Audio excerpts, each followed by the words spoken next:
Waves and sound में we have to study certain things. It is also an important chapter, and every year questions come from this topic. So इसमें we are going to discuss waves क्या होती हैं. We are going to discuss how to express waves in numerical terms. We are going to discuss how are sound waves forms. We are going to discuss the different types of waves, which are the longitudinal and transverse waves. उसके बाद हम overtones, first overtone, second overtone, fundamental wave क्या होती है वो discuss करेंगे.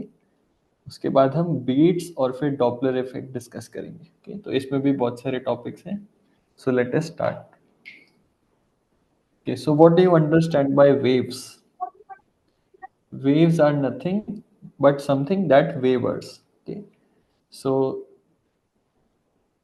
a wave can be represented by a curve like this. So sometimes it is upward, sometimes it goes below. Okay, and then it wavers between these 2 points on the position time graph.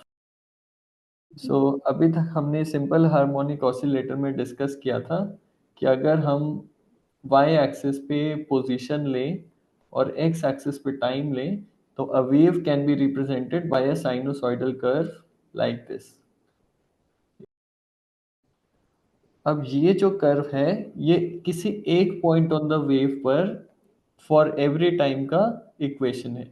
सो इसमें हम लिखते हैं that x of t is equal to a sine omega t. This was the equation for a simple harmonic oscillator. तो ये क्या represent करता है कि अगर हम इस स्ट्रिंग पर कोई पॉइंट लें बी और फिर इस स्ट्रिंग को अप एंड डाउन ऑसिलेट करें तो इस पॉइंट बी का डिस्प्लेसमेंट टाइम के साथ कैसे वेरी करेगा, ये ग्राफ रिप्रेजेंट ये करता है. बट सपोज हमें हर एक पॉइंट ऑन द ग्राफ पर एक इक्वेशन लिखनी हो कि एक हर एक पॉइंट पर किसी पोजीशन x और किसी टाइम t पर क्या डिस्प्लेसमेंट होगा, तो उसके लिए we use a equation which has both the position and time. So let us say thus there is a string, there is a rope, and we are taking the rope between points A and B. So the distance x from the point A is represented by x and time is represented by t. तो हम कहेंगे the displacement y of t is given by amplitude A times sine of kx minus omega t. अब इस equation में पुरानी वाली equation इस equation से क्या फर्क है कि अब इसमें x का भी कोऑर्डिनेट है और टाइम t का भी कोऑर्डिनेट है. So you not only can tell the position of any particular point, but now you can tell the position of all the different points on the rope at any time t. Okay, तो अब इसमें हम एक wave बनाते हैं और कुछ terms हैं वो डिस्कस करते हैं. सो let us say this is our wave. Let's say this is point A, this is point B, and this is point C on the wave. Okay. So the distance between point A and C represent one wavelength. Okay. So one wavelength is the distance between 2 points which have the same phase on the graph. Point A and C have the same phase, so the distance between them is called the wavelength or the symbol lambda. The maximum height by which a point on the wave can rise is called the amplitude A. The time it takes for the wave to complete one wavelength is called the time period t. And the frequency is the reciprocal of the time period t. तो इसमें एक relation होती है that velocity of a wave is given by frequency of the wave multiplied by the wavelength. तो इस equation को भी याद करना, इससे भी बहुत सारे क्वेश्चंस आते हैं. इसका डेरिवेशन बहुत सिंपल सा है. तो इसके डेरिवेशन में आपको लैम्डा डिस्टेंस ट्रैवल करने के लिए कितना टाइम लगेगा वो निकालना होता है. तो लैम्डा डिस्टेंस ट्रैवल करने के लिए टाइम लगता है 1/f. ठीक है, बिकॉज लैम्डा डिस्टेंस ट्रैवल करने के लिए वन टाइम पीरियड लगता है and one time period is 1/f. Okay, तो velocity will be distance travel divided by time which is lambda divided by 1/f. Therefore, you get velocity is equal to frequency multiplied by lambda. तो if you are given the velocity or the frequency, you can calculate lambda, or if you are given any two quantities, you can calculate the third quantity. ठीक है, तो अब हम next देखते हैं types of waves. सो इसमें दो types की वेव्स होती हैं, एक होती है ट्रांसवर्स वेव और एक होती है लॉन्गिट्यूडनल वेव। तो ट्रांसवर्स वेव में क्या होता है, जो डिस्प्लेसमेंट होता है that is perpendicular to the direction of movement of the wave. So let us say the direction of propagation of the wave is towards right. तो अगर हम कोई भी पॉइंट लेंगे तो that point will be oscillating perpendicular to this direction. तो for example ये point A है, तो ये पॉइंट ऐसे ऐसे और वापस ऐसे ऊपर नीचे इसी लाइन में मूव करता रहेगा, but the wave will appear to be moving to the right. So wave का मूवमेंट मतलब energy will be flowing to the right, but displacement will be happening perpendicular to the propagation of energy. So this is called a transverse wave, where energy and displacement propagate perpendicular to each other. Example of a transverse wave is motion of a string. जब आप एक रोप को या thread को पकड़ के ऊपर नीचे ऑसिलेट करते हो, that is a transverse wave. Another example is a light wave. Okay. Another example is all the electromagnetic waves are transverse waves. Because electromagnetic wave में हम देखेंगे electric and magnetic fields they propagate perpendicular to the direction of propagation. ठीक है, okay. The next type of the wave is longitudinal wave. तो longitudinal wave में क्या होता है कि जिस डायरेक्शन में एनर्जी फ्लो कर रही है उसी डायरेक्शन में आपकी डिस्प्लेसमेंट होगी। तो फॉर एग्जांपल हमारे पास एक स्लिंकी है, उसको हम अप एंड डाउन पुश कर रहे हैं, तो कहीं जगह पर ये होगा काफ़ी दूर दूर और फिर एकदम से कई जगह पर ये पास पास आएगा और फिर वापस दूर दूर फिर वापस पास पास। तो इसको हम जब पुश करेंगे तो ये जो रीजन्स ऑफ हाई डेंसिटी और रीजन्स ऑफ लो डेंसिटी है ये शिफ्ट होती रहेगी। रीजन्स ऑफ लो डेंसिटी को बोलते हैं रेयरफैक्शन और रीजन्स ऑफ हाई डेंसिटी को बोलते हैं कॉम्प्रेशन। तो इस केस में the energy is also moving to the right and the particles of the slinky are also moving to the right and left. So this is a longitudinal wave. Again, example of a longitudinal wave is a sound wave. So when sound reaches from one medium to another, it goes through the medium in the form of rarefaction and compressions. Rarefaction जहाँ पर density लो है और compression जहाँ पर density high है। तो जैसे sound का प्रोपोगेशन देखोगे तो कुछ कुछ जगह पर बहुत high density of air particles होगा, फिर कुछ कुछ जगह पर बहुत low density of air particles होगा, फिर से देखोगे तो कुछ कुछ जगह पर हाई डेंसिटी। तो ये हाई और लो का पैटर्न चलता रहेगा। तो साउंड ऐसे प्रोपोगेट करती है। साउंड में displacement is along the direction of transfer of energy. ये वाला रीजन इज अ कॉम्प्रेशन और ये वाला रीजन इज अ रेयरफैक्शन। तो इसको भी हम वेव के फॉर्म में रिप्रेजेंट कर सकते हैं। तो अगर ये हमारा एक्स एक्सिस है और इस एक्सिस के अलोंग हमारा डेंसिटी है, तो density of the wave will oscillate like this. तो लॉन्गिट्यूडनल वेव में भी हमारा ग्राफ का इक्वेशन सेम रहता है। तो इसमें भी हम लिख सकते हैं y of t is equal to amplitude times sine of omega t minus k x. और इसमें भी टाइम पीरियड, वेवलेंथ और velocity is equal to frequency lambda वाला इक्वेशन सेम रहता है। अब एक चीज है कि कई कई बार ये +5 होता है which is the phase difference. तो फेज डिफरेंस कब आता है, जब आपका स्टार्टिंग पॉइंट ओरिजिन पर नहीं होता, जब आपका स्टार्टिंग पॉइंट या तो ऊपर होता है या नीचे होता है। okay?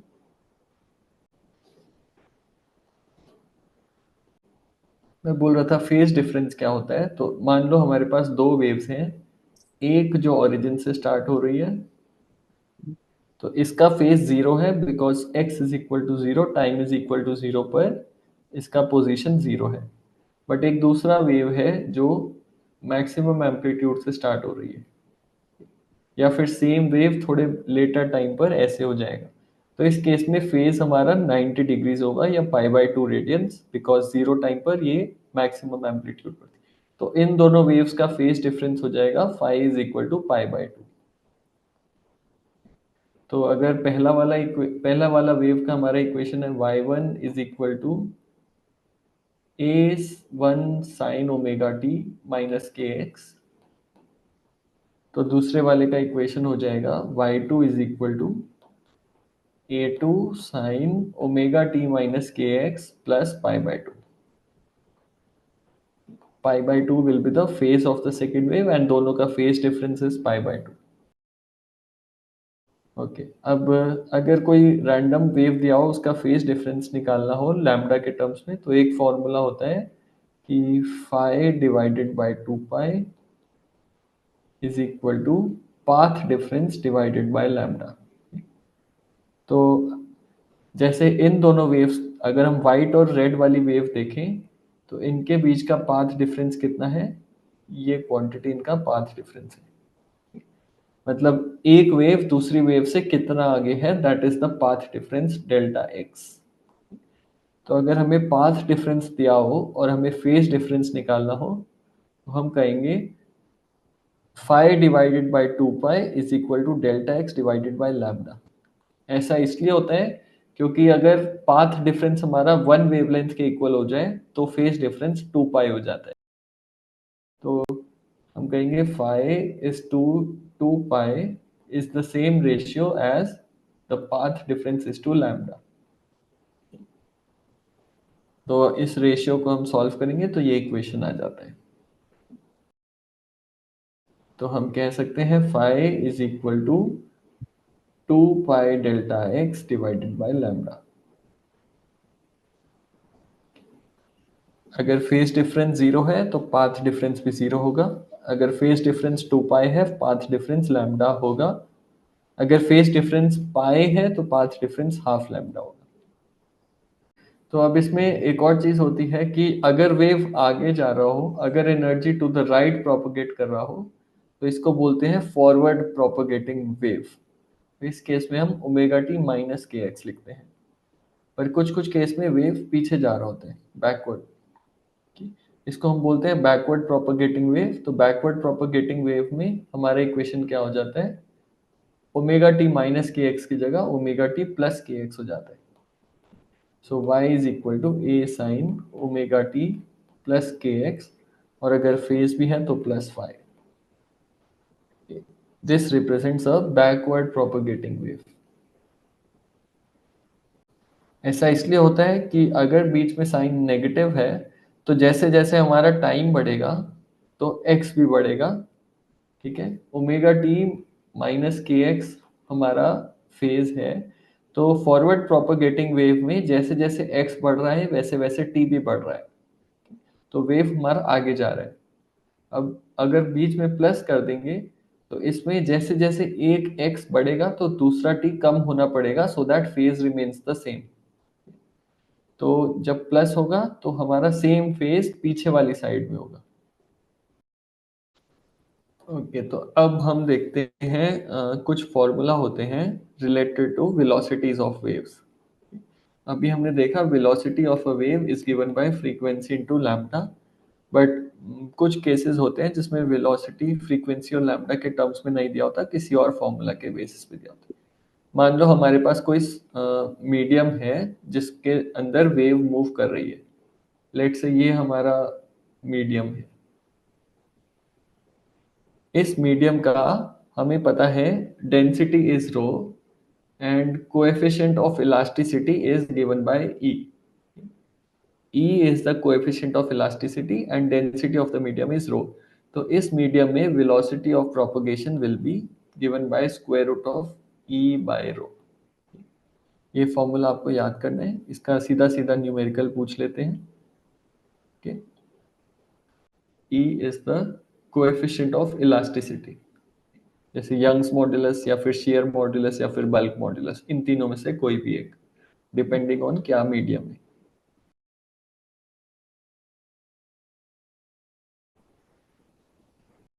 तो अगर हमारा सॉलिड है तो हम कोएफिशिएंट ऑफ इलास्टिसिटी में यंग्स मॉडुलस यूज करेंगे। तो सॉलिड में velocity will be given by square root of y by rho, where y is the Young's modulus. अगर हमारा मीडियम लिक्विड है तो हम यूज करेंगे शेयर मॉडुलस, या फिर बल्क मॉडुलस भी यूज कर सकते हैं। तो अगर हमारा लिक्विड है तो velocity will be given by b by rho, where b is the bulk modulus. मतलब ये जरूरी नहीं है कि सॉलिड में बल्क मॉडुलस यूज नहीं हो सकता, सॉलिड में भी बल्क मॉडुलस यूज हो सकता है, but mostly Young's modulus use होता है। तो क्वेश्चन में जो वाला कोएफिशिएंट दिया होगा आपको वही वाला कोएफिशिएंट यूज करना है। एंड गैसेस में एक और फैक्टर आ जाता है which is the adiabatic ratio. So gases में अगर हमें वेलोसिटी ऑफ साउंड निकालनी है तो this is equal to square root of gamma p by rho, where gamma is equal to the adiabatic ratio Cp by Cv। इसको हम thermodynamics में और पढ़ेंगे गामा क्या होता है। Gamma is the adiabatic ratio which is the ratio of the heat capacity at constant pressure to the heat capacity at constant volume। तो gamma में आपका वेलोसिटी, गैसेस में वेलोसिटी एडियाबैटिक रेशियो पर डिपेंड करेगा। Okay, तो अब आप एक एक करके बताते जाओ कि अगर प्रेशर बढ़ेगा तो वेलोसिटी कम होगी या ज़्यादा होगी। हाई प्रेशर में साउंड ट्रेवल्स फास्टर। अच्छा, अगर डेंसिटी बढ़ेगी तो वेलोसिटी ज़्यादा होगी या कम होगी, और कितना ज़्यादा कम होगी ये आप फॉर्मूले से देख सकते हो। अगर मॉइस्चर बढ़ेगा तो तो स्पीड क्या होगी। अगर मॉइस्चर बढ़ेगा तो स्पीड ज़्यादा होगी। ऐसा इसलिए क्योंकि जब मॉइस्चर बढ़ता है तो डेंसिटी कम हो जाती है। Moist air is less denser than normal air। Moist air is less denser than dry air। तो मॉइस्चर बढ़ेगा तो डेंसिटी कम होगी तो वेलोसिटी भी बढ़ जाएगी। तो मॉइस्ट एयर में क्या होता है कि पानी में ह्यूमिडिटी आ जाती है, और ह्यूमिडिटी का वेट एयर के वेट से कम होता है। H2O का वेट अगर आप देखो, H2O का टोटल मास इज 18 यूनिट्स, दो हाइड्रोजन का और एक ऑक्सीजन का। And air is mostly made up of oxygen and nitrogen. Nitrogen का मास 28 है N2, और ऑक्सीजन का 32। तो average mass of air is around 30 units, और H2O का मास इज अराउंड 18 यूनिट्स। तो अगर एयर में पानी ज़्यादा हो जाएगा इसका मतलब उसका डेंसिटी कम हो जाएगा, बिकॉज हल्का वाला चीज़ हम ऐड कर रहे हैं। तो मॉइस्चर ज़्यादा होगा तो डेंसिटी कम होगा और वेलोसिटी बढ़ेगी। कुछ कुछ लोग इसमें कंफ्यूज हो जाते हैं कि मॉइस्चर ज़्यादा होगा तो लिक्विड ऐड हो रहा है। ठीक है, मॉइस्चर का मतलब लिक्विड वाटर नहीं होता, मॉइस्चर का मतलब वाटर वेपर ऐड हो रहा है। कि water vapour is a gas. Okay, और अगर टेम्परेचर बढ़ेगा तो क्या होगा, कम होगा या ज़्यादा होगी वेलोसिटी। टेम्परेचर बढ़ेगा तो वेलोसिटी ज़्यादा होगी। तो टेम्परेचर वाले लिंक के लिए हमें थर्मोडायनामिक्स में हम पढ़ेंगे that velocity RMS is equal to square root of 3 RT by m। Velocity most probable is equal to root 2 RT by m, और velocity average is equal to root 8 RT by pi m। तो thermodynamics में इसके तीन फॉर्मूले और आ जाएंगे speed of sound wave की। तो टेम्परेचर बढ़ेगा तो न्यूमरेटर बढ़ रहा है तो वेलोसिटी बढ़ेगा। तो आपको टोटल 6 फॉर्मूले याद करने हैं जो स्क्रीन पर दिए हुए हैं। ओके, तो ये हो गया हमारा वेलोसिटी ऑफ साउंड वेव। और अगर सिमिलरली अगर फ्रीक्वेंसी या लैम्डा निकालना हो, तो मान लो हम यंग्स मॉडुलस वाला लेते हैं, तो velocity is equal to square root of Y by rho. अगर फ्रीक्वेंसी निकालना हो तो आप इसको फ्रीक्वेंसी इंटू लैम्डा के इक्वल कर देंगे, देयरफॉर फ्रीक्वेंसी आ जाएगा 1/लैम्डा square root of Y over rho. ऐसे ही बाकी केसेस में भी आप इसी तरह फ्रीक्वेंसी निकाल सकते हैं। एक और रिलेशन बस रह गया था एंगुलर वेलोसिटी का, तो frequency is equal to 2 pi angular velocity. तो कई बार एंगुलर वेलोसिटी भी पूछ लेते हैं, तो सेम रिलेशन में बस 2 पाई का मल्टीप्लाई करने आ जाएगा। ओके। ओके, तो नेक्स्ट आता है हमारा वेव इक्वेशन। ओके, तो वेव इक्वेशन का डेरिवेशन देख लेते हैं। इक्वेशन तो हम देख ही चुके हैं। वेव इक्वेशन का जो डिफरेंशियल इक्वेशन होता है that is given by del square y by del t square is equal to v square times del square y by del x square. अब ये डेल क्या होता है? These are the partial derivatives. इसका मतलब आप एक ही क्वांटिटी चेंज कर रहे हो, दूसरे को कांस्टेंट रख रहे हो, तो कितना चेंज होगा। तो हमारी ये वेव इक्वेशन होती है, और इसको जब सॉल्व करते हैं तो हमारी आ जाती है y of t is equal to a sine k x minus omega t. तो एक बार चेक करो whether this equation is satisfying the wave equation।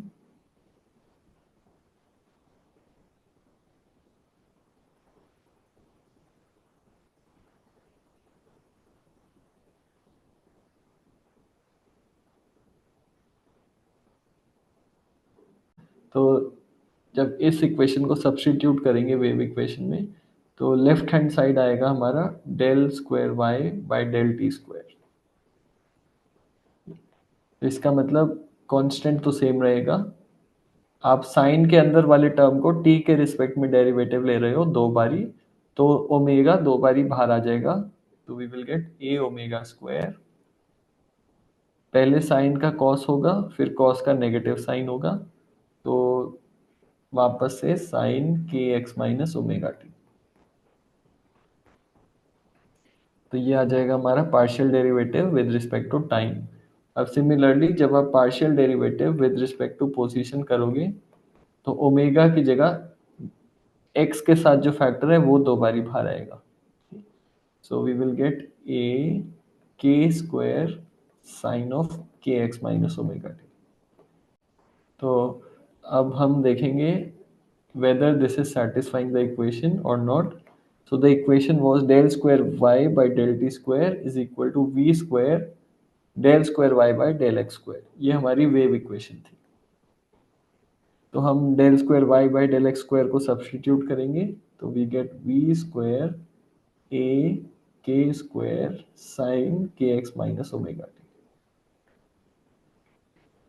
ठीक है, and this was equal to del square y by del t square. तो इसका मतलब ये जो हमारी क्वांटिटी है v square k square that is equal to omega square.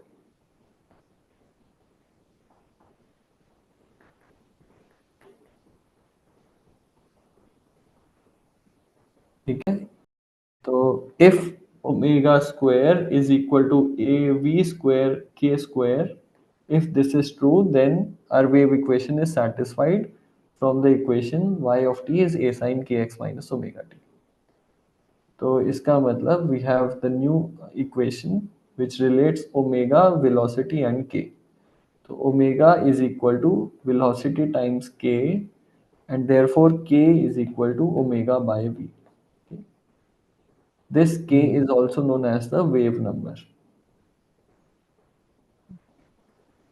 ये हमारे पास एक नया नंबर आ गया which relates the angular velocity and the linear velocity। Okay, ठीक है। तो हमें प्रूव करना है that k can also be written as 2 pi over lambda. तो can you prove that from this equation?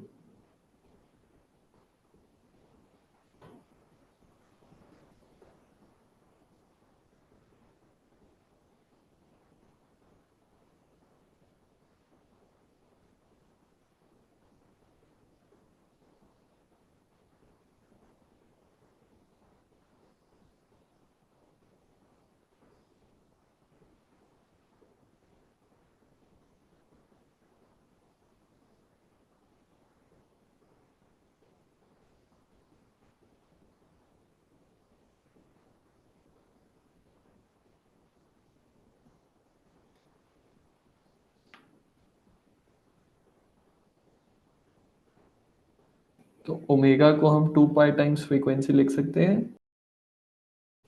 तो इक्वेशन आ जाएगा k is equal to 2 pi frequency divided by velocity, और वेलोसिटी को हम लिख सकते हैं फ्रीक्वेंसी इंटू लैम्डा।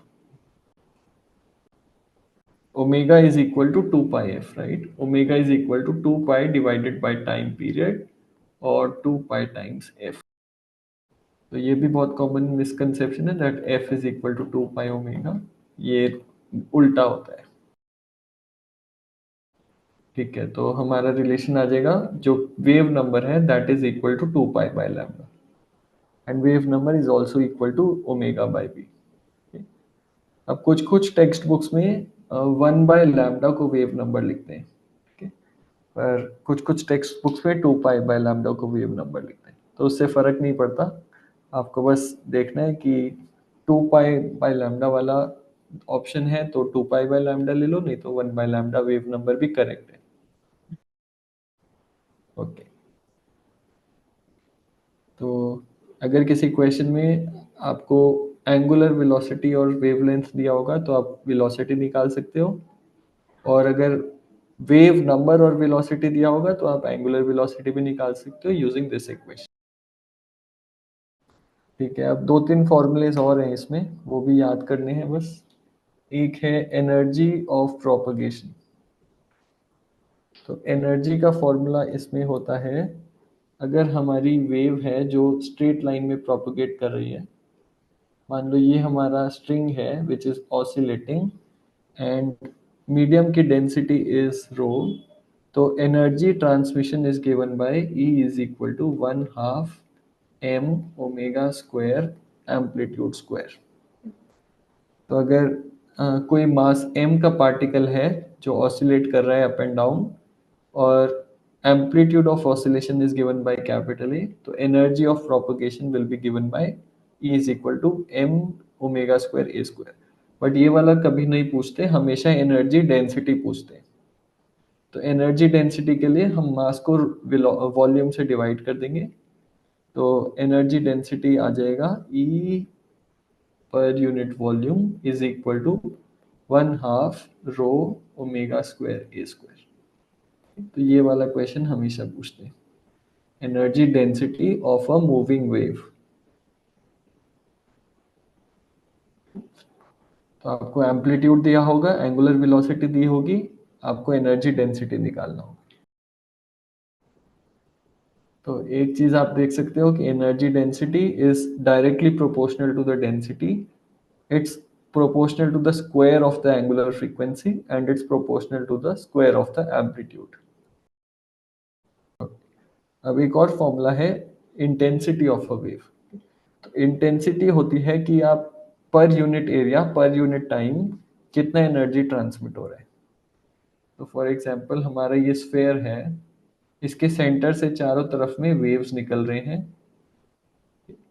तो इंटेंसिटी विल बी कि इस क्रॉस सेक्शन से आपका, अगर क्रॉस सेक्शन का एरिया दिया हुआ है तो पर यूनिट एरिया इस क्रॉस सेक्शन से कितना एनर्जी निकल के बाहर जा रहा है, दैट इज द इंटेंसिटी। और इंटेंसिटी का फॉर्मूला होता है इन अ ट्रांसमिटिंग वेव, काफी कॉम्प्लिकेटेड फॉर्मूला होता है।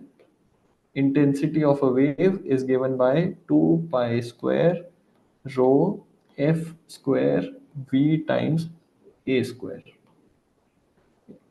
तो ये सारे तो कांस्टेंट्स हैं, बस आपको ये ध्यान रखना है कि intensity is proportional to the velocity and intensity is proportional to the square of the amplitude. तो आप देखो एनर्जी डेंसिटी भी स्क्वायर ऑफ एम्पलीट्यूड के प्रोपोर्शनल है और इंटेंसिटी भी स्क्वायर ऑफ एम्पलीट्यूड के प्रोपोर्शनल है। ये वाला आप याद रख सकते हो। इस वाले में आपको ये कांस्टेंट याद नहीं रखना, पर वी ए स्क्वायर आप याद रख सकते हो। कांस्टेंट अगर होगा तो वो क्वेश्चन में दिया होगा, और नहीं भी दिया होगा तो आपको रेशियो निकालना होगा। दो वेव्स दी होंगी जिनका अलग अलग एम्पलीट्यूड होगा, उनके इंटेंसिटी का रेशियो निकालना होगा। तो कांस्टेंट तो वैसे भी कैंसिल हो जाएगा, कांस्टेंट नहीं याद रखोगे तो भी चलेगा। ओके, तो अब हम देखते हैं next topic which is the interference of waves.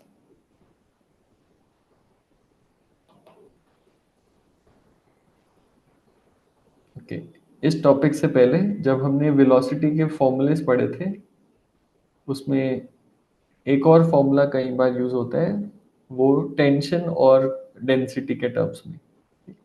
तो अगर हमारे पास एक स्ट्रिंग है विच इज ऑसिलेटिंग, तो इस स्ट्रिंग को हम अप एंड डाउन ऑसिलेशन कर रहे हैं। तो अगर स्ट्रिंग में टेंशन टी है और स्ट्रिंग का mass per unit length mu है, म्यू is the mass per unit length, तो velocity of the string will be given by square root of T by mu. तो ये भी काफी सिमिलर है। कोएफिशिएंट ऑफ इलास्टिसिटी की जगह टेंशन आ जाएगा और मास डेंसिटी की जगह मास पर यूनिट लेंथ आ जाएगा। ये वाला इक्वेशन स्ट्रिंग के लिए है और बाकी सारी equation transmission of waves in a medium के लिए। तो अब हम इंटरफेरेंस स्टार्ट करते हैं। इंटरफेरेंस दो तरह की होती है, एक होता है कंस्ट्रक्टिव इंटरफेरेंस, एक होता है डिस्ट्रक्टिव इंटरफेरेंस। तो कंस्ट्रक्टिव इंटरफेरेंस में क्या होता है, अगर हमारे पास ये पहला वेव है, लेट्स से इसका एम्पलीट्यूड a1 है और time t is equal to 0 पर ये 0 पर है, तो इसका इक्वेशन हम लिख सकते हैं y1 is equal to a1 sine omega t minus k x. Okay, अब हम एक और दूसरा वेव लेते हैं और इसके साथ इंटरफेयर कराएंगे। तो लेट से दूसरा वेव, लेट से दूसरे वेव का एम्पलीट्यूड a2 है और time t is equal to 0 पर दूसरा वेव भी 0 पर है। तो दूसरा वेव कुछ ऐसे होगा कि, तो जहां जहां पर पहला वेव 0 पर था वहां वहां पर दूसरा वेव भी 0 पर होगा।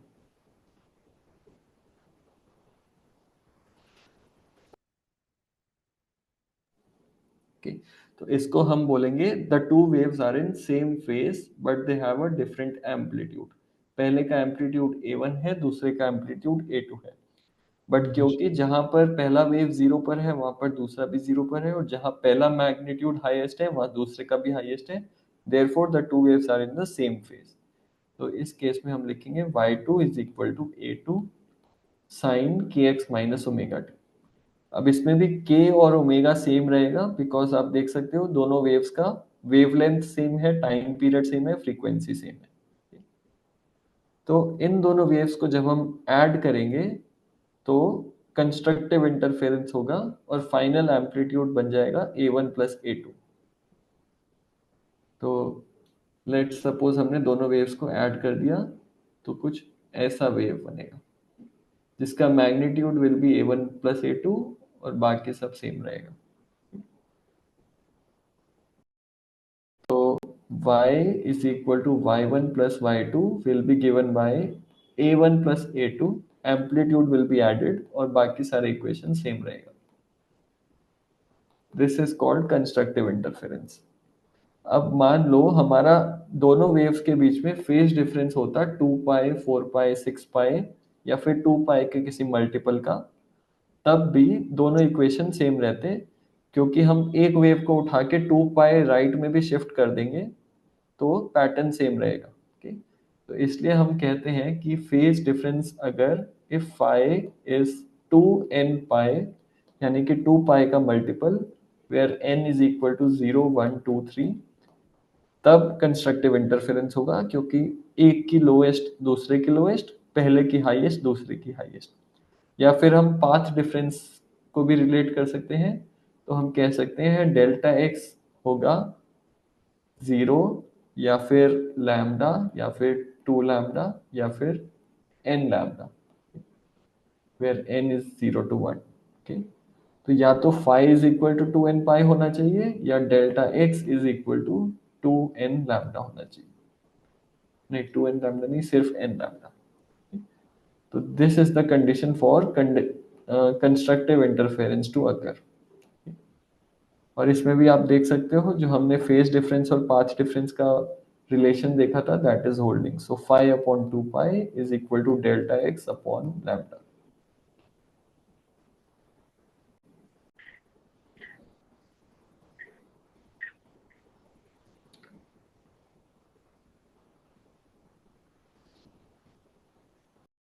तो अब हम देखते हैं जब हमारा फेज डिफरेंस या पाथ डिफरेंस 1.5 लैम्डा, 0.5 लैम्डा या फिर n lambda plus lambda by 2 होता है तो क्या होगा। उस केस में हमारा एक वेव तो ऐसा होगा, पर जो दूसरा वेव हम इस पे ऐड कराने जा रहे हैं वो होगा इससे पाई बाय 2 शिफ्टेड। तो जब ये जीरो पे होगा तो ये मैग्नीट्यूड मैक्सिमम होगा, और जब पहला वाला जीरो पे होगा तो ये मैग्नीट्यूड अलग होगा। तो इस केस में आप देख सकते हो कि पहले वाला जब जीरो पे था दूसरे वाला मैक्सिमम पे था, पहला वाला जब मैक्सिमम पे था दूसरे वाला जीरो पे था, पहले वाला जीरो पे दूसरे वाला मिनिमम चला गया। तो हमेशा एक दूसरे के 90 डिग्रीज पे शिफ्टेड है। इस केस में जब हम ऐड करेंगे तो पहले वाला इक्वेशन होगा y is equal to a one sine omega t minus k x plus five plus zero, और दूसरे वाला का लिखेंगे y2 is equal to a two sine omega t minus k x plus pi by two का phase difference. तो इन दोनों को जब हम ऐड करेंगे तो हमारा नेट सम बनेगा y is equal to y one plus y two, this will be equal to a1 minus a2 sin of omega t minus kx। तो ये जो sine of omega t minus k x plus pi by two था, तो हम trigonometry में देख चुके हैं कि जो पाई बाय टू वाला एंगल है वो बाहर आता है तो एक नेगेटिव साइन आ जाता है इसमें। तो अगर हम पाई बाय टू को हटाएंगे तो नेगेटिव ए टू एम्पलीट्यूड हो जाएगा, और फिर जब ऐड करेंगे तो ए वन प्लस ए टू की जगह ए वन माइनस ए टू होगा। तो this is called destructive interference, जहां पर आपके एम्पलीट्यूड्स सबट्रैक्ट होते हैं। तो अगर हम इसका नेट रिजल्ट ड्रॉ करें तो कुछ ऐसा आएगा। ठीक है, तो डिस्ट्रक्टिव इंटरफेरेंस की कंडीशन होते हैं that the phase difference should be equal to pi by two plus minus pi by two plus minus three pi by two plus minus five pi by two and so on. तो यानी कि delta phi should be equal to 2n plus one pi by two. और अगर हमें path difference के terms में लिखना हो तो क्या लिखेंगे, delta x is equal to 2n plus one lambda by to.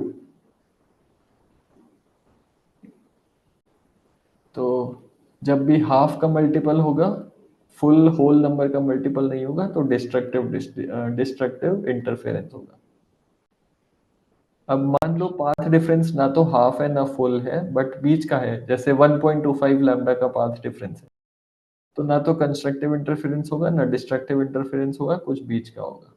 ठीक है, तो अब हम देखते हैं ये जो कंस्ट्रक्टिव और डिस्ट्रक्टिव इंटरफेरेंस हुए हैं इससे इंटेंसिटी पर क्या फर्क पड़ेगा। तो हमने देखा था इंटेंसिटी या फिर एनर्जी पर वॉल्यूम दोनों were given by a constant जो काफी कॉम्प्लिकेटेड था, multiplied by V A square. तो अगर हमारा मीडियम भी सेम है, सब कुछ सेम है, तो वेलोसिटी भी सेम ही रहेगा। कि तो वेलोसिटी को भी हम कांस्टेंट मान देते हैं, तो हमारा आता है equation intensity is proportional to the square of the amplitude. तो अब हमारा जो दो वेव्स ऐड कर रहे थे उसको लिखते हैं y1 was a1 sine omega t minus k x, ये पहला वेव था। दूसरा wave y2 was equal to a2 sine omega t minus k x plus five.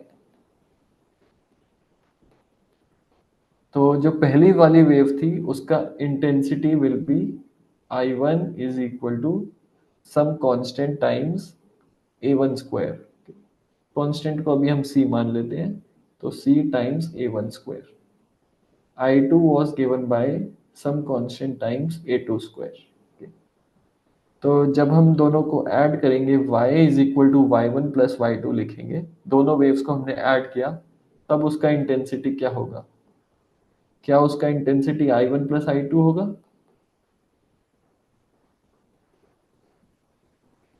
तो जब हम दो वेव्स को ऐड करते हैं तो उसका ये नहीं बोल सकते कि इंटेंसिटी भी ऐड होगा। देखते हैं ऐसा क्यों होता है। तो जब हम दो वेव्स को ऐड कर रहे हैं, तो अगर हम पहले वाले वेव को a1 एम्पलीट्यूड के साथ अलोंग द एक्स एक्सिस लें, तो दूसरा वाला जो वेव है वो हमारा फाई से शिफ्टेड है and eight an angle a2। तो दूसरा वाला वेव का एम्पलीट्यूड a2 होगा एंड फाई एंगल होगा बीच में। तो जो हमारा नेट वेव होगा वो इन दोनों का वेक्टर एडिशन होगा। तो वेक्टर एडिशन करने के लिए हम ये a2 को थोड़ा टू द राइट शिफ्ट करेंगे ऐसे, और ये एंगल फाई लेंगे, और the sum of the two waves will be given by this vector. Let's call it a vector.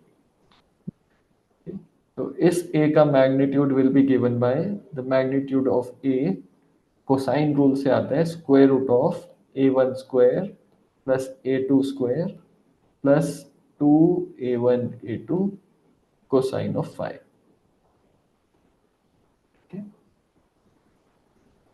तो अगर हम इंटेंसिटी लिख रहे हैं I, फाइनल इंटेंसिटी I है, तो that will be equal to c times a square. तो इसका स्क्वायर कर देंगे तो हमारे पास आएगा a square is equal to a1 square plus a2 square plus 2a1 a2 cos five. तो इस हिसाब से हम लिख सकते हैं intensity will be given by intensity of one plus intensity of two plus 2 times square root of I1 I2 cos five. तो ये होगा हमारा टोटल इंटेंसिटी। तो सम ऑफ टू इंटेंसिटी से ज्यादा भी हो सकता है, कम भी हो सकता है, depending on what the phase difference is. अगर फेज डिफरेंस जीरो है तो कंस्ट्रक्टिव इंटरफेरेंस होगा, यानी कि cos फाई हमारा वन होगा बिकॉज फाई जीरो है। तो उस केस में net intensity will just be I1 plus I2 plus 2 root I1 I2 for constructive interference. तो कंस्ट्रक्टिव इंटरफेरेंस में आप देख सकते हो नेट इंटेंसिटी मैक्सिमम है, ठीक है। और अगर डिस्ट्रक्टिव इंटरफेरेंस होगा तो हमारा पाई हमारा 180 डिग्रीज या पाई के इक्वल होगा, ठीक है? तो उस केस में cos phi will be equal to -1। तो फॉर डिस्ट्रक्टिव इंटरफेरेंस हमारा नेट इंटेंसिटी आ जाएगा I1 plus I2 minus 2 root I1 I2 in case of destructive interference. तो हम ये भी कह सकते हैं कि ये वाला मैक्सिमम इंटेंसिटी है क्योंकि इससे ज़्यादा नहीं हो सकता, और दूसरे वाला मिनिमम इंटेंसिटी है। बाकी दूसरे फेज डिफरेंस के लिए इंटेंसिटी इन दोनों वैल्यूज के बीच में होगा। ओके, तो इसको सिंप्लीफाई कर देते हैं। I max will be equal to square root of I1 plus square root of I2 whole square. इसको हम ऐसे भी लिख सकते हैं, और ये कब होगा? कंस्ट्रक्टिव के केस में। And minimum intensity will be equal to square root of I1 minus square root of I2 whole square, और ये होगा डिस्ट्रक्टिव इंटरफेरेंस के केस में। तो मान लो हमारे पास दो इक्वेशंस, दो वेव्स हैं। One is a1 is equal to 4 sine 10x minus omega 5t, और दूसरा है y2 is equal to 3 sine 10x minus 5t। तो what will be the final intensity in terms of the initial intensities? So I1 and I2 के terms में what will be the final intensity अगर हम दोनों को add करें?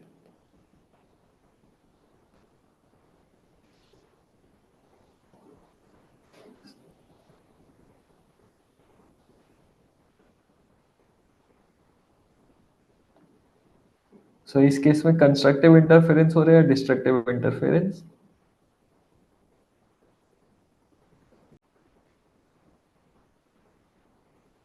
Phase difference कितना है? इसका फेज है 10x-5t, इसका भी फेज है 10x-5t, तो दोनों का फेज सेम ही है।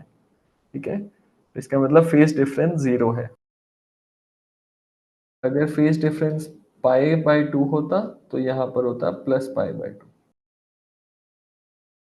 और अगर फेज डिफरेंस पाई होता तो यहाँ पर होता +पाई। तो जब 0 था तो net intensity will be √I1 plus √I2 plus 2√I1I2। और अब फेज डिफरेंस पाई है तो इसका मतलब डिस्ट्रक्टिव इंटरफेरेंस होगा, तो net intensity will be √I1 plus √I2 minus 2√I1I2। एक सेकेंड, यहाँ पर स्क्वायर रूट नहीं आएगा, ये बस I1 प्लस I2। और अगर फेज डिफरेंस पाई/2 होता तो नेट इंटेंसिटी कितना होता?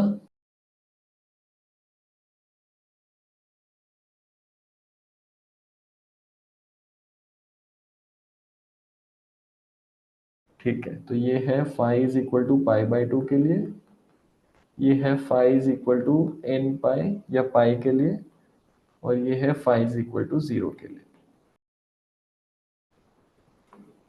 और कई बार क्या होता है कि ये +पाई/2 नहीं होता, यहाँ पर कॉस दे देते हैं, तो इस केस में भी फेज डिफरेंस पाई/2 का होता है, क्योंकि cos of 10x-5t is the same as sine of 10x-5t plus पाई/2। जब पाई/2 हटेगा तो साइन का कॉस हो जाएगा। ठीक है, तो फेज डिफरेंस या तो ऐसे दे सकते हैं या साइन का कॉस करके दे सकते हैं। ठीक, तो अब हम देखते हैं next topic, which is the fundamentals या फिर हार्मोनिक्स या फिर ओवरटोन्स। तो इसमें काफ़ी आसान है, कुछ है नहीं इसमें। तो इसमें दो तरह के पाइप्स होते हैं, एक होता है हमारा क्लोज्ड पाइप, तो एक एंड से क्लोज होता है, दूसरे एंड से ओपन होता है। इसमें क्या होता है, स्टेशनरी वेव्स बनती हैं, तो जहाँ पर क्लोज्ड है वहाँ पर नोड बनेगा, और जहाँ पर ओपन है वहाँ पर एंटी नोड बनेगा। जहाँ पर एंटी नोड है वहाँ पर फेज मैक्सिमम होगा, जहाँ पर नोड है वहाँ पर एम्पलीट्यूड 0 होगा। तो मान लो ये पाइप का लेंथ L है, और इसमें हमें फंडामेंटल हार्मोनिक देखना है कैसा होगा। तो फंडामेंटल वेव के लिए हम सबसे कम सबसे ज़्यादा वेवलेंथ वाला डायग्राम बनाएंगे। तो फंडामेंटल वेव के लिए the standing wave will look something like this. तो क्लोज्ड पाइप के लिए, फंडामेंटल वेव के लिए we will say L is equal to 1 lambda divided by 4, क्योंकि आपको 4 लेंथ लेने पड़ेंगे तब जाके एक फुल वेवलेंथ बनेगा। फुल वेवलेंथ कैसा होता? ऐसा, और फिर दोबारा से सेम टू सेम ऐसा। तो आपको L/4 करना पड़ेगा तब जाके एक फुल वेवलेंथ बनेगा। तो क्लोज्ड पाइप के लिए the relation is L is equal to lambda by 4। तो अगर फ्रीक्वेंसी निकालना होगा तो फ्रीक्वेंसी के लिए we will write velocity is equal to frequency into lambda, therefore frequency is equal to velocity by lambda। ठीक है, अब वेलोसिटी हमें पता है पाइप की होती है square root of T by mu, so frequency is equal to square root of T by mu divided by lambda, और lambda is equal to 4L। ठीक है, तो ये है हमारा fundamental frequency in case of a closed pipe. Okay, तो इसको बोलते हैं फंडामेंटल फ्रीक्वेंसी या फिर फर्स्ट हार्मोनिक। अब नेक्स्ट वाला हार्मोनिक होगा हमारा थर्ड हार्मोनिक। तो थर्ड हार्मोनिक को हम फर्स्ट ओवरटोन भी बोलते हैं। तो उस केस में क्या होगा, ये हमारा क्लोज्ड पाइप है, तो instead of just forming a single wave, पहले पीछे कहीं एक लूप बन के आएगा, और जो सेकंड वाला वेव होगा उसका एंटीनोड पाइप के एंड पर होगा। तो इस वाले को हम बोलेंगे फर्स्ट ओवरटोन या फिर थर्ड हार्मोनिक।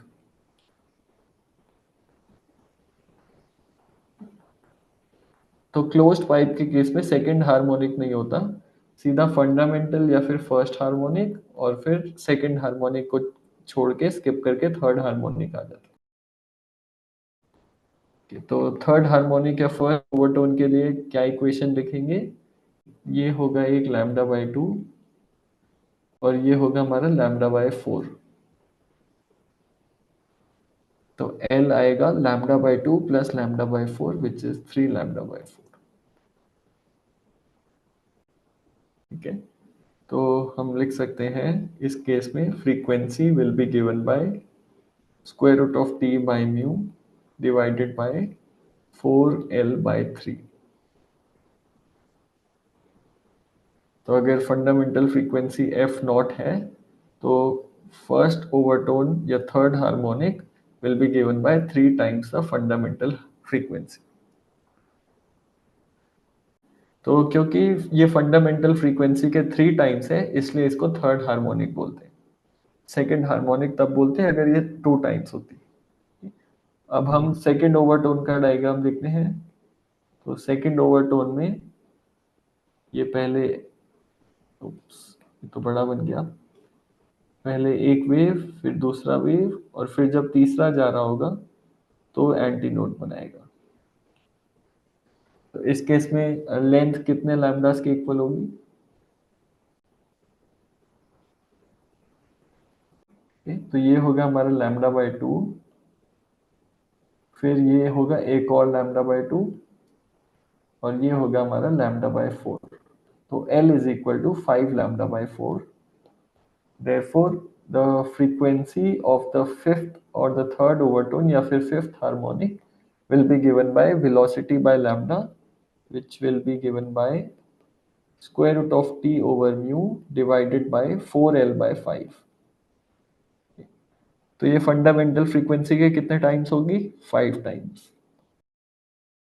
ठीक है, तो इसको बोलते हैं थर्ड ओवरटोन या फिर फिफ्थ हार्मोनिक।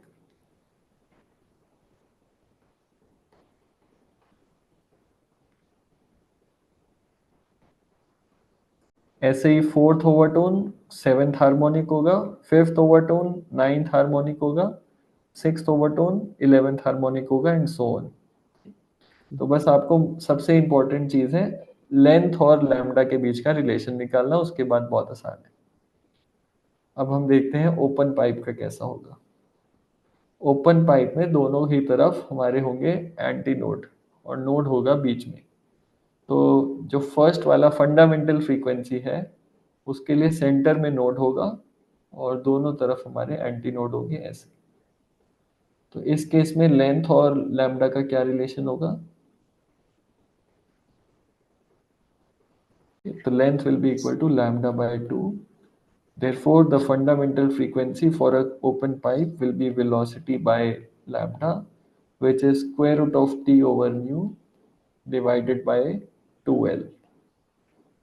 तो इसको हम बोलेंगे फंडामेंटल फ्रीक्वेंसी या फिर first overtone, sorry fundamental frequency या फिर first harmonic.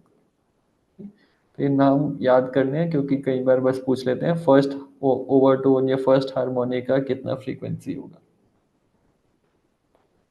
First harmonic is the fundamental frequency for an open pipe.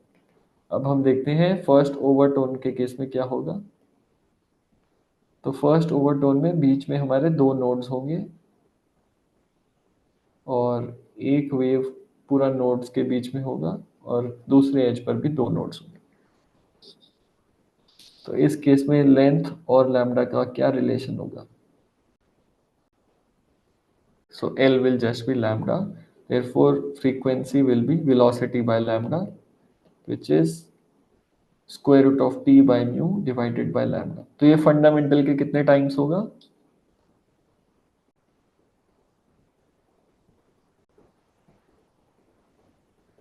Fundamental पे जाते हैं, ये था हमारा फंडामेंटल फ्रीक्वेंसी। ठीक है, अब ये है हमारा फर्स्ट ओवरटोन का फ्रीक्वेंसी।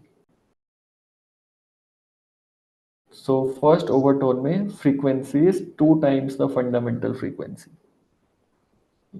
तो इसको हम बोलेंगे सेकंड हार्मोनिक। सेकंड हार्मोनिक इसलिए क्योंकि ये 2 टाइम्स द फंडामेंटल फ्रीक्वेंसी है। ठीक है, अब हम सेकंड ओवरटोन देखते हैं। तो सेकंड ओवरटोन में हमारे 3 नोड्स होंगे। इन दो के बीच में एक हाफ वेवलेंथ, फिर एक और हाफ वेवलेंथ, और लास्ट में हमारा ओपन तक ऐसे जाएगा।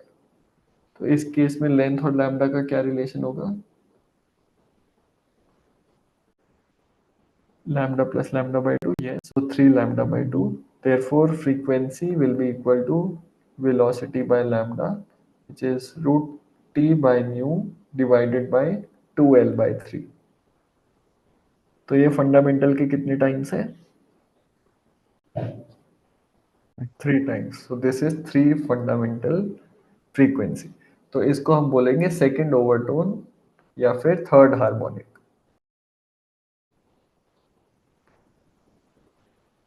तो आप देखोगे ओपन पाइप में फर्स्ट हार्मोनिक होगा, सेकंड हार्मोनिक होगा, थर्ड हार्मोनिक होगा, फोर्थ फिफ्थ सिक्स्थ हार्मोनिक, हर नंबर के लिए एक हार्मोनिक होगा। पर जो पार्शियली क्लोज्ड पाइप था जो हमने पहले देखा था, इसमें सिर्फ ऑड नंबर ऑफ हार्मोनिक्स होंगे।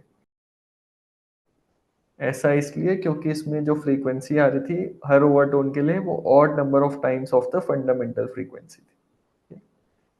तो आगे का आप होमवर्क की तरह कर लेना। थर्ड ओवरटोन आएगा फोर्थ हार्मोनिक, nth ओवरटोन आएगा n+1th हार्मोनिक।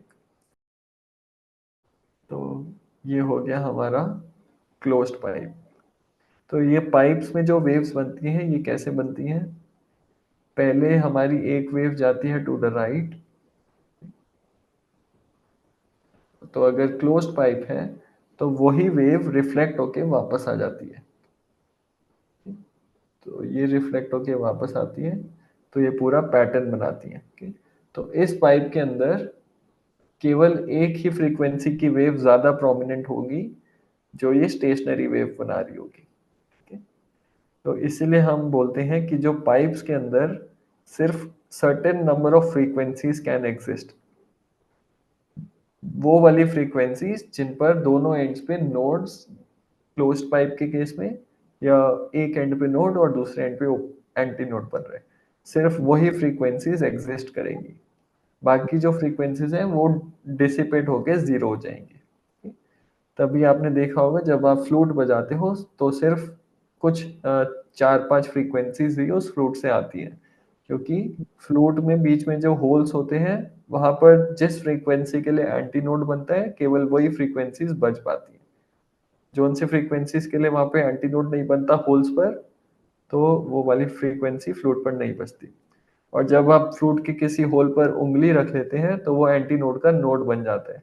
इसलिए जब फ्लूट पे किसी होल पे उंगली रखते हैं तो फ्रीक्वेंसी चेंज हो जाती है। ओके, तो इसको हम स्टेशनरी वेव्स भी कहते हैं।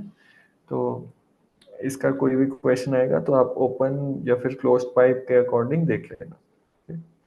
ओके, तो अब 2 टॉपिक्स बचते हैं। एक है हमारा बीट्स और दूसरा है हमारा डॉपलर इफेक्ट। तो इसको भी जल्दी से कंप्लीट कर लेते हैं। बीट्स में क्या होता है, आपकी 2 फ्रीक्वेंसीज होती हैं जो पास पास होती हैं। तो let say y1 is equal to a sine f। Okay, omega की जगह अब हम 2 पाई f1t लिखते हैं माइनस के एक्स। और दूसरी जो वेव होती है that is a2 sine 2 pi f2t minus k x. तो बीट्स कब फॉर्म होती हैं? जब F1 और F2 एक दूसरे के काफी क्लोज होते हैं। So if F1 is approximately equal to F2 then beats form होती है। तो जब F1 और F2 काफी पास होंगे तो जब दोनों वेव्स ऐड होंगी we will get y is equal to y1 plus y2 assuming they have the same amplitudes। Okay? So this will be equal to a sin 2 pi f1t minus kx plus sine 2π f2t minus k x. तो sine a plus sine b का formula याद है आपको? Sine a plus sine b this is equal to 2 sine a plus b by 2 cos a minus B by 2।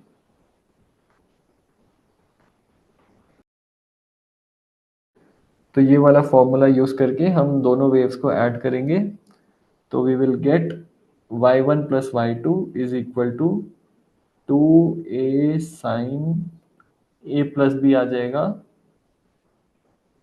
2π f1 plus f2t। ठीक है, और जो के एक्स होगा वो सिर्फ के एक्स ही रहेगा, और कॉस वाले टर्म में हमारा आ जाएगा a minus B by two. तो के एक्स वाला टर्म तो कैंसिल हो जाएगा कॉस में, सिर्फ 2π f1 माइनस f2 बचेगा। ठीक है, तो this will be the net resultant sound wave. अब इस केस में आप देखो f1 और f2 हमारे नियरली इक्वल थे। तो जब f1 और f2 नियरली इक्वल थे तो मतलब जो ये cos वाला टर्म है ये ऑलमोस्ट cos ऑफ जीरो के बराबर होगा। ठीक, तो ऑलमोस्ट एक कांस्टेंट होगा। ठीक, तो जो ये साइन वाला टर्म है ये बहुत जल्दी ऑसिलेट करेगा, पर cos वाला टर्म बहुत स्लोली स्लोली ऑसिलेट करेगा। तो अगर हम इसका डायग्राम बनाएं तो जब हम दोनों वेव्स को ऐड करेंगे तो एक तो हमारा ऑसिलेशन काफी धीरे धीरे हो रहा होगा because of the cos term, और विद इन दिस टर्म हमारा एक दूसरा ऑसिलेशन होगा जो काफी रैपिडली हो रहा होगा। तो हमारा जो रिजल्टेंट वेव होगा कुछ इस तरह से होगा। जो व्हाइट वाली लाइन है that is because of the cos term जिसका फ्रीक्वेंसी काफी जीरो है। तो ये कॉस वाला टर्म काफी स्लोली स्लोली वेरी करेगा, और साइन वाला टर्म में f1 प्लस f2 है तो इसका ऑसिलेशन काफी रैपिडली होगा। तो हमारा नेट वेव कुछ इस तरह के आएगा। तो इस तरह की साउंड जहां पर हमारा ओवरऑल एम्पलीट्यूड धीरे धीरे ऊपर और नीचे होता है, these are known as beats. ठीक है, तो बीट्स का जब आप देखोगे ट्यूनिंग फॉर्क में भी, जब आप दो सेम फ्रीक्वेंसी के ट्यूनिंग फॉर्क एक साथ प्ले करोगे तो जो मैग्नीट्यूड है, एम्पलीट्यूड है, वो पहले बढ़ेगा धीरे धीरे, फिर धीरे धीरे कम होगा, फिर धीरे धीरे वापस बढ़ेगा, फिर धीरे धीरे वापस कम होगा। These are known as beats. तो बीट फ्रीक्वेंसी होती है ये वाले कॉस वाले टर्म की फ्रीक्वेंसी। तो एक फॉर्मूला होता है beat frequency is equal to f1 minus f2। तो इस फ्रीक्वेंसी से हमारा एम्पलीट्यूड कम और ज्यादा होगा। तो इसमें आपको क्या देखना है, बस आपको देखना है कि बीट में दो वेव्स जिसका सेम फ्रीक्वेंसी होता है वो ऐड होता है। एक टर्म काफी जल्दी ऑसिलेशन होता है तो उससे फर्क नहीं पड़ता। जो धीरे धीरे ऑसिलेशन हो रहा होता है कॉस वाला term, that causes the intensity to fall and rise slowly over a period of time, that is known as beat. और जिस फ्रीक्वेंसी से वो slowly slowly rise and fall हो रहा है that is known as the beat frequency, and it is equal to the difference of the two frequencies. तो आपको दो इक्वेशंस दे देगा और बोलेगा कि अगर इन दोनों इक्वेशन से हमारा बीट्स फॉर्मेशन हो रहा है तो उस बीट फॉर्मेशन की फ्रीक्वेंसी क्या होगी। आपको बस दोनों फ्रीक्वेंसीज का डिफरेंस लेना है। तो नेक्स्ट आता है हमारा डॉपलर इफेक्ट। डॉपलर इफेक्ट में क्या होता है कि जब दो ऑब्जेक्ट्स रिलेटिव मोशन कर रहे होते हैं तो फ्रीक्वेंसी इंक्रीज या डिक्रीज होता है। So for example let's say हमारा सोर्स ऑफ साउंड है, ये साउंड एमिट कर रहा है इन ऑल डायरेक्शंस। तो अगर कोई स्टैटिक ऑब्जर्वर है, मान लो ये ऑब्जर्वर है, इसको जिस फ्रीक्वेंसी से साउंड एमिट हो रही है उसी फ्रीक्वेंसी से साउंड सुनाई देगी। लेट्स से 300 हर्ट्ज की फ्रीक्वेंसी एमिट हो रही थी, सोर्स भी रेस्ट पर है, ऑब्जर्वर भी रेस्ट पर है, तो ऑब्जर्वर को 300 हर्ट्ज की ही फ्रीक्वेंसी सुनाई देगी। बट एक सपोज करो कि source starts moving towards the observer with some velocity v। तो अब क्या हो रहा है, जो सोर्स है वो भी पास आ रहा है, तो जो उसकी फ्रीक्वेंसी थी वो इंक्रीज हो जाएगी, क्योंकि जो एयर का सप्रेशन है, एयर का कंप्रेशन और एक्सपेंशन था, वो रैपिडली होने लगेगा। तो सोर्स पास आ रहा है तो वेलोसिटी इंक्रीज हो जाएगी। अब एक दूसरा केस है कि सोर्स पास नहीं आ रहा, जो ऑब्जर्वर था वो पास आ रहा है, तो इस केस में भी जो ऑब्जर्वर को फ्रीक्वेंसी सुनाई देगी वो इंक्रीज हो जाएगी। सिमिलरली अगर ऑब्जर्वर दूर जा रहा है तो फ्रीक्वेंसी रिड्यूस होगी, ठीक है, और सिमिलरली अगर सोर्स दूर जा रहा है तो भी फ्रीक्वेंसी इंक्रीज हो डिक्रीज होगी। तो इसका जी। एक फॉर्मूला होता है, फाइनल फ्रीक्वेंसी जो सुनाई देती है, that is that depends on both the velocity of the source as well as the observer. So let's say f naught is the original frequency, then v plus v source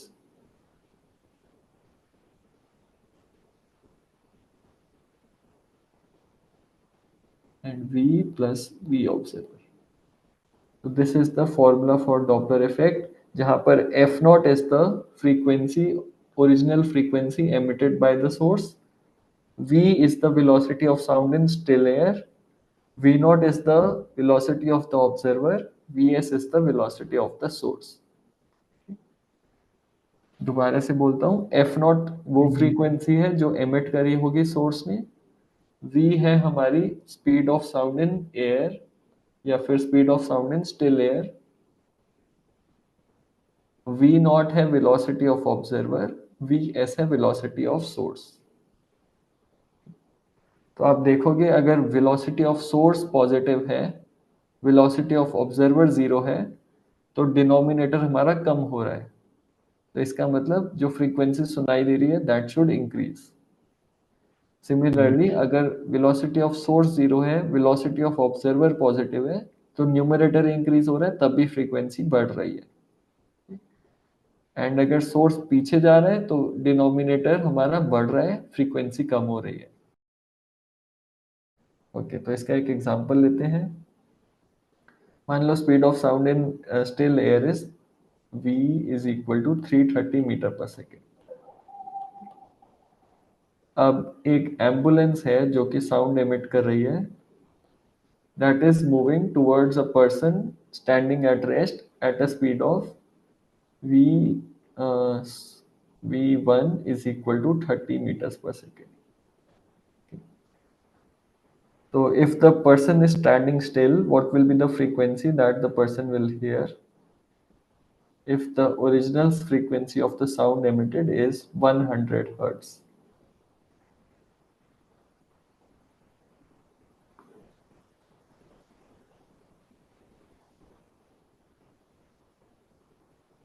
तो frequency जो सुनाई देगी that will be equal to 100 times, observer move नहीं कर रहा तो numerator में सिर्फ 330 आएगा, डिनोमिनेटर में सोर्स मूव कर रहा है तो 330 माइनस 30 आएगा, the final answer will be 110 hertz. अब मान लो ये ऑब्जर्वर था, ये भी 30 मीटर पर सेकेंड से एम्बुलेंस की तरफ मूव करने लगा, तो अब कितनी होगी न्यू फ्रीक्वेंसी?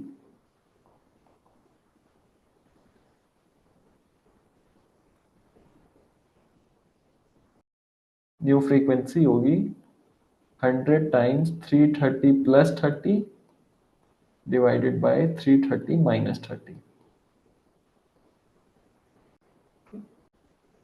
ठीक है, तो ये 110 से भी ज्यादा होगी। अगर ये 110। वाला ऑब्जर्वर 30 मीटर दूसरे डायरेक्शन में मूव कर रहा होता तो तो 100 होती, क्योंकि तब रिलेटिव वेलोसिटी दोनों की जीरो हो जाती।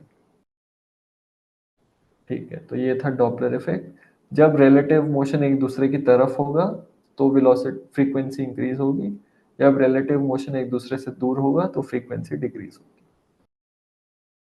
अब इसमें कुछ टर्म्स थे, जैसे लाउडनेस। लाउडनेस किस पे डिपेंड करता है? एम्पलीट्यूड पे। ठीक है, तो हमने देखा था intensity is proportional to amplitude square. तो जो लाउडनेस ऑफ साउंड है that is given by 10 log I by I not.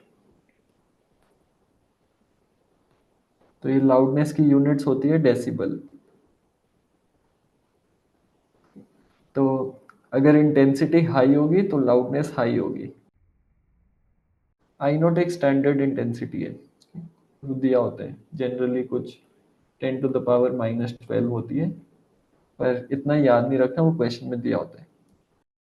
Basically एक स्टैंडर्ड इंटेंसिटी है जिसके टर्म्स में आप और जो इंटेंसिटी आ रही है उससे कंपेयर करोगे। ठीक है? तो अगर एम्पलीट्यूड बड़ा होगा तो इंटेंसिटी बड़ी होगी तो लाउडनेस भी ज़्यादा होगी। अगर इंटेंसिटी 10 टाइम्स बढ़ जाती है तो लाउडनेस 1 टाइम बढ़ती है। ओके, ये फॉर्मूला वैसे याद नहीं करना, बस पता होना चाहिए कि loudness depends on the amplitude. और दूसरा होता है पिच या फिर श्रिलनेस। सो पिच या फिर shrillness it depends on the frequency. तो अगर फ्रीक्वेंसी ज़्यादा होगी तो पिच ज़्यादा होगी, तो श्रिलनेस ऑफ साउंड ज़्यादा होगी। एंड अगर पिच कम होगी तो फ्रीक्वेंसी कम होगी और श्रिलनेस भी कम होगी। तो हमारे साउंड एंड वेव्स टॉपिक खत्म हो गया।